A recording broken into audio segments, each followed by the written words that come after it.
Merci de votre fidélité sur la télé panafricaine. En retour, nous vous apportons les nouvelles rares et bien vérifiées. À la une, la situation reste tendue ce jeudi matin dans le territoire de Kalehe, ainsi qu'à Kabamba et Mabingu dans le territoire de Kabarit au sud Kivu. Des affrontements opposent les groupes armés Wazalendo et les rebelles de l'AFC M23.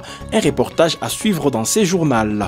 Toujours à la une, la RDC et l'Allemagne veulent renforcer leur coopération en matière de sécurité. En marge de la réunion ministérielle sur l'avenir du maintien de la paix, le ministre congolais de la Défense nationale, Guy Kabongo, a rencontré mardi ses homologues allemands, Johanna Wonderful des Affaires étrangères et Boris Pistorius de la Défense.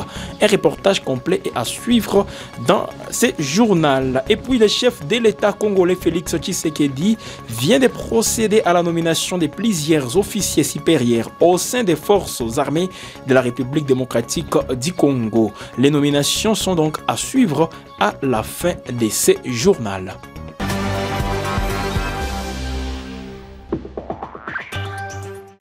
Content de vous retrouver une fois de plus sur la télé panafricaine. La République démocratique du Congo et l'Allemagne veulent renforcer leur coopération en matière de sécurité. À marge de la réunion ministérielle sur l'avenir du maintien de la paix, le ministre congolais de la Défense Guy Kabongo Mwadianvita a rencontré mardi ses homologues allemands, Johanna Wonderful des Affaires étrangères et Boris Pistorius de la Défense. Les détails, c'est dans ces reportages signés Jean-Claude Mugisho. En marge de la conférence ministérielle sur l'avenir du maintien de la paix, le ministre congolais de la Défense nationale, Guy Kabongo, a rencontré mardi son homologue allemand, Boris Pistorius, ainsi que le ministre fédéral allemand des Affaires étrangères, Johann Wonderful. Ces discussions bilatérales ont porté sur le renforcement de la coopération entre la RDC et l'Allemagne, notamment dans le domaine de la sécurité, de la réforme du secteur de la défense et de l'appui aux missions de maintien de la paix. La conférence de Berlin, qui réunit des représentants de nombreux pays, se concentre sur l'avenir des opérations de maintien de la paix des Nations Unies. Le vice-premier ministre de la Défense, à la tête de la délégation congolaise, a participé à une série de rencontres diplomatiques, aux côtés de la ministre des Affaires étrangères, Thérèse Kaikwamba Wagner. Le duo congolais a notamment échangé avec le secrétaire général adjoint des Nations Unies, ainsi qu'avec Bintou Keïta, représentante spéciale du secrétaire général de l'ONU en République démocratique du Congo.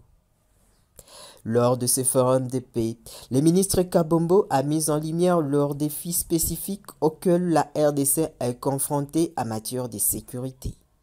Il a plaidé pour un renforcement des partenariats internationaux en faveur de Kinshasa. La délégation mixte de la MONUSCO et du programme de désarmement, réinsertion, réintégration et stabilisation PDDRCS s'est réunie hier mercredi au gouvernorat de l'Ituri. Objectif, l'opérationnalisation de la justice transitionnelle pour une résolution pacifique des conflits. Reportage.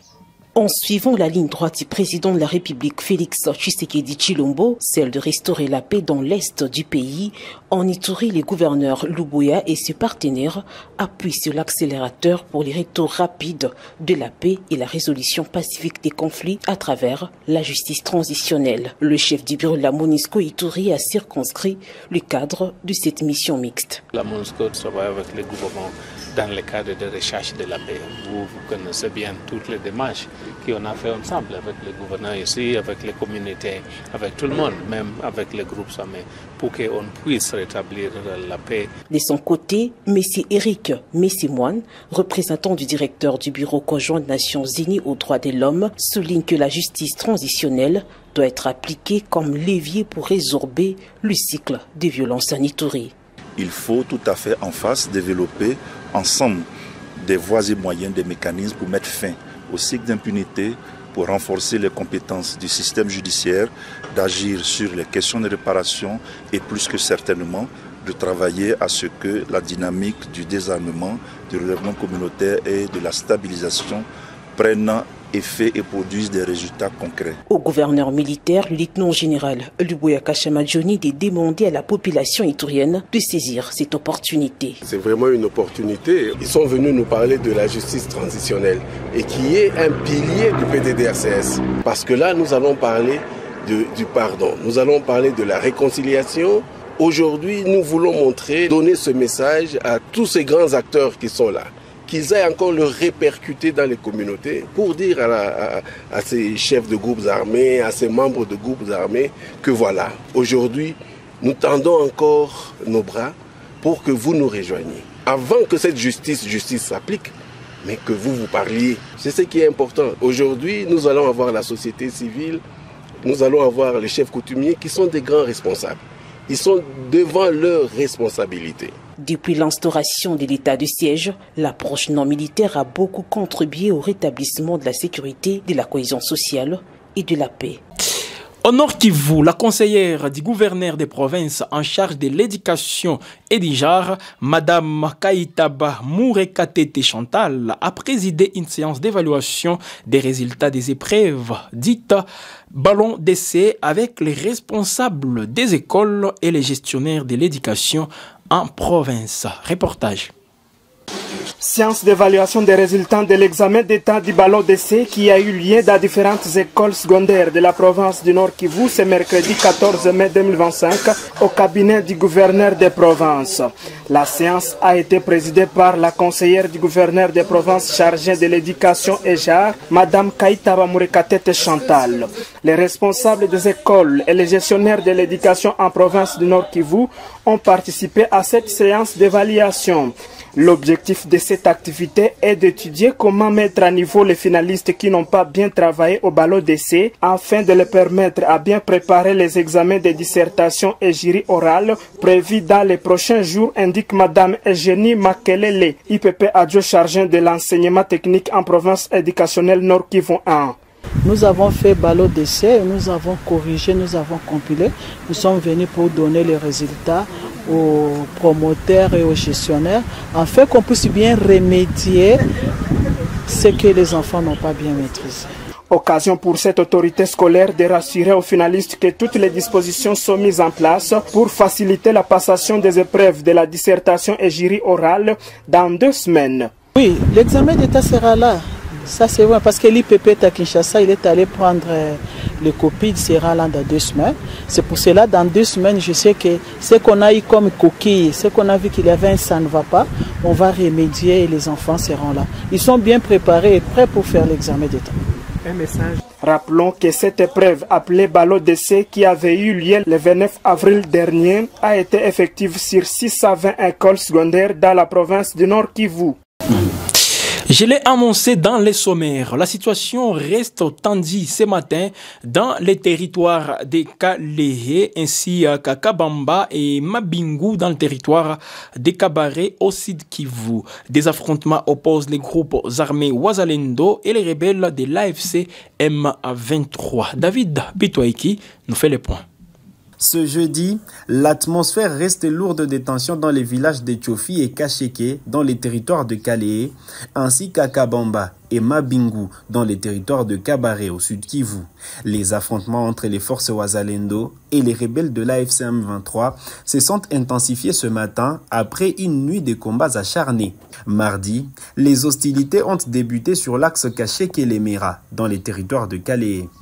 Les 2 camps se sont livrés à des combats intenses tout au long de la journée. En début de soirée, les rebelles du M23 ont été repoussés des Katasomoa jusqu'au port de Kacheke et de Tchofi. Toutefois, dès l'aube, le M23 a lancé une nouvelle offensive, renforcée par des troupes venues de Goma et Bukavu et un nouvel apport en munitions. L'objectif affiché des rebelles est de déloger les Wazalendo des positions stratégiques qu'ils contrôlent le long de la route nationale numéro 2, reliant Bukavu à Goma. Cette route est un axe vital pour les transports de biens et de personnes dans la région. La population civile, prise au piège entre les 2 camps, est en détresse. Des centaines de personnes ont fui vers les îlots d'Ioka et d'Ishovu dans les territoires de Kalehe, tandis que d'autres se sont réfugiés à Kajushu dans les territoires voisins des Kabare. Les bilans exacts des combats restent inconnus. Les déplacés se multiplient et manquent d'assistance immédiate. La haute cour militaire a rejeté la demande de libération provisoire du général des brigades Mulongo Dibwe John, poursuivi pour violation des consignes et désertion à l'étranger. La décision a été rendue mercredi lors d'une audience publique. La cour a estimé que la demande de libération était irrécevable en raison de la nullité de la procédure antérieure. Elle a également jugé recevable mais non fondée la requête de liberté provisoire du prévenu. Le général Mulongo Dibwe reste donc en détention. La MONUSCO déplore la perte des deux membres de son personnel dans un tragique accident de la route survenu hier au nord Kivu. Un véhicule de la mission a quitté la route et s'est renversé dans un ravin. Un casque bleu marocain et un assistant linguistique congolais. Reportage David Youssoufou. 2 membres du personnel de la mission de l'ONU en République démocratique du Congo ont trouvé la mort lundi dans un accident de la route survenu dans la province du Nord Kivu. L'accident s'est produit le 13 mai à environ 13 km au sud de Kichanga, alors qu'un convoi logistique de la MONUSCO s'est dirigé de Munigi vers la base opérationnelle permanente de Kichanga. Un des véhicules a quitté la route et a chuté dans un ravin. Un casque bleu du bataillon marocain de déploiement rapide et un assistant linguistique congolais ont été tués dans l'accident. 4 autres soldats de la paix marocains ont été blessés et transportés vers l'hôpital des Nations Unies à Goma. Je présente mes sincères condoléances à la République démocratique du Congo et au Royaume du Maroc, aux familles et collègues de défunts et souhaite un prompt rétablissement aux blessés, a déclaré Viviane Van de Père, représentante spéciale adjointe du secrétaire général de l'ONU à RDC et chef par intérim de la MONUSCO. Une enquête est en cours pour déterminer les circonstances de l'accident et évaluer les dégâts matériels.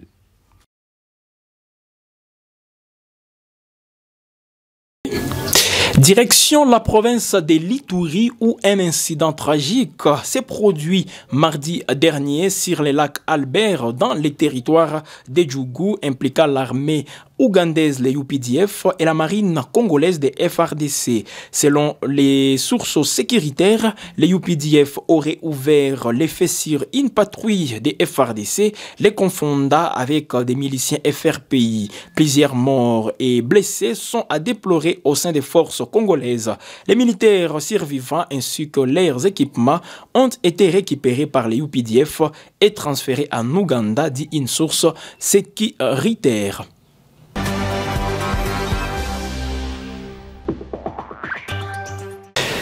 Direction Kinshasa à l'Assemblée nationale. Les députés ont adressé une question orale avec débat au ministre de la Justice, des Finances et du Budget. Il s'interroge sur les présumés détournements de plusieurs millions de dollars destinés à la construction d'une prison à Kisangani. Pour plus de précisions, nous vous proposons ces propos. Nous avons initié une question orale avec débat adressé à leurs excellences, le ministre d'État, ministre de la Justice, M. Constant Moutamba, ministre d'État, ministre du Budget, Boji Sangara Aimé, et ministre des Finances, Fouamba. La question consiste à éclairer les lanternes de la représentation nationale sur un détournement de fonds de 39 800 000 dollars américains destinés à la construction d'une prison centrale à Kisangani, appelée maison d'arrêt. Nous avons été éclairés de constater que sans respect de la procédure légale, notamment le respect de la chaîne de dépenses, il y a aujourd'hui 19 800 000 dollars qui viennent d'être saisis à la Banque centrale. Et là, je félicite le CNRF, notamment son secrétaire exécutif, le premier avocat général, Issoula Adler, saisi de cette mafia que nous pouvons désormais appeler aujourd'hui Mutamba, Boji, Fwamba, Get, envie de pouvoir saigner les caisses de l'État. Comme vous le savez, il y a une société qui s'appelle Zion Construction. Une société de la mafia bulgare installée au Royaume-Uni, qui a 8 associés, dont 6 associés sont déjà des missionnaires, et les 2 qui sont restés, qui n'avaient même pas l'argent pour payer les loyers, ils louent un petit local à Londres. Ils sont venus ici au mois de mars de l'année passée 2024. Ils ont ouvert une entreprise qui n'a même pas ici de bureau. Et cette entreprise-là, sans capacité financière, sans capacité technique, s'est arrogé le kilo d'avoir un gros marché de gré à gré accordé par le ministre Constant Mutamba, donneur de leçons de 39 800 000 $. Nous avons réuni toutes les preuves.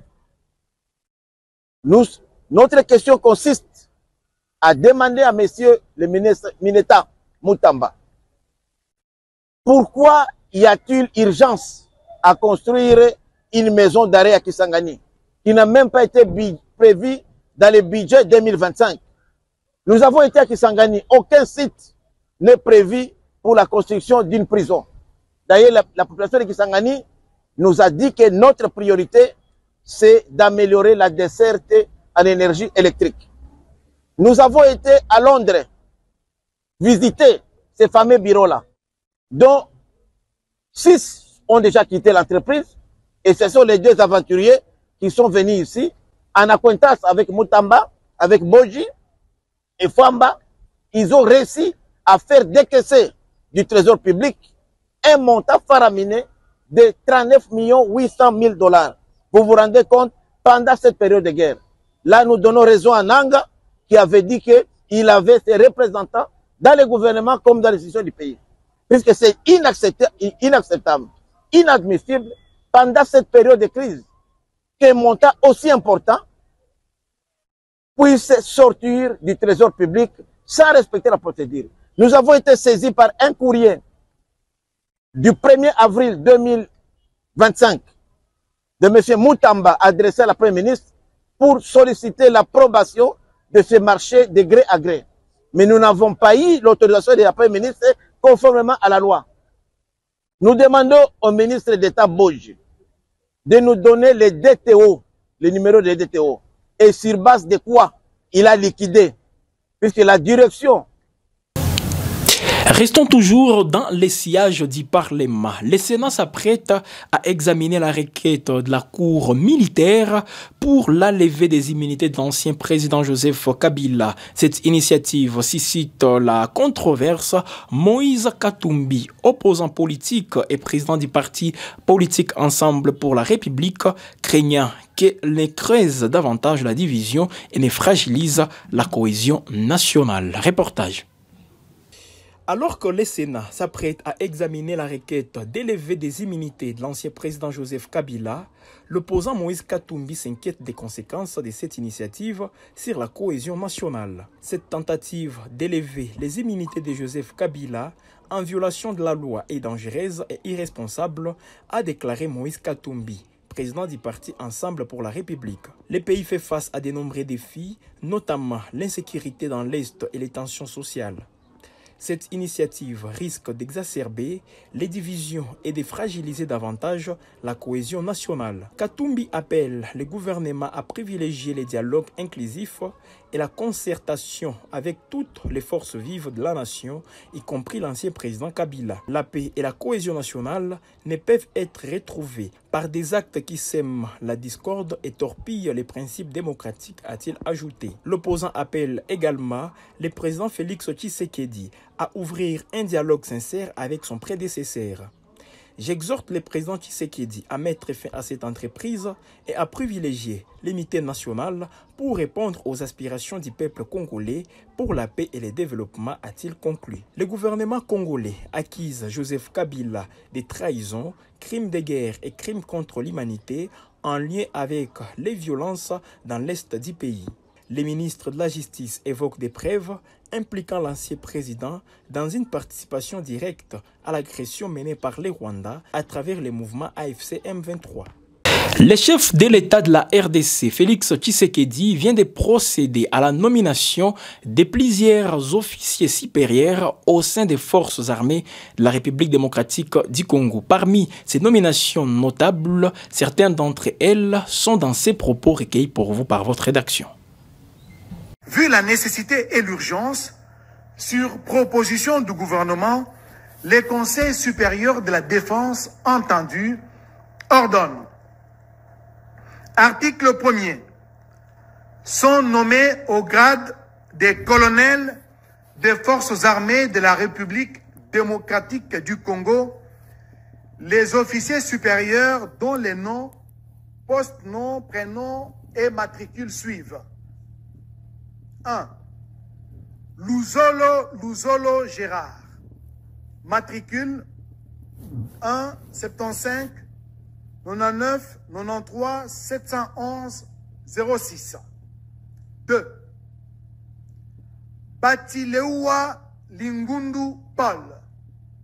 Matricule 1 75 97 283 78 65. Matabaro Chiroi Benjamin. Matricule 1 72 96 43 757 91. Article 2. Sont nommés au grade de lieutenant-colonel des forces armées de la République démocratique du Congo les officiers supérieurs dont les noms, post-noms et matricules suivent. Tabou Eboma Tema, matricule 174 23 54 335 80. Kabwe Ngandou Pierre, matricule 1 88 09 33 241 33. Ndala Kiabouya, matricule 1 77 99 11 889 10. Mutuza Kalinde Gabriel, matricule 1 70 00 65 575 22. Kandolo Kayumbi Alain, matricule 1 79 00 28 913 31. Article 3. Est nommé au grade de major des forces armées de la République démocratique du Congo l'officier supérieur dont les noms, post-noms, prénoms et matricules suivent. Kazadi Mouledi Claude, matricule 1 79 99 44 469 53. Article 4. Enfin, sont abrogées toutes les dispositions antérieures contraires à la présente ordonnance. Mesdames et messieurs, tout est bien qui finit bien. Nous voici à la fin de cette édition du journal. Merci à vous d'avoir été nôtres dès le début jusqu'à la fin. Nous vous invitons aussi à vous abonner sur la chaîne Gueule Afrique Télévision si ce n'est pas encore fait. Et surtout, activer la cloche de notification. Et là, vous pouvez recevoir toutes nos publications en temps réel.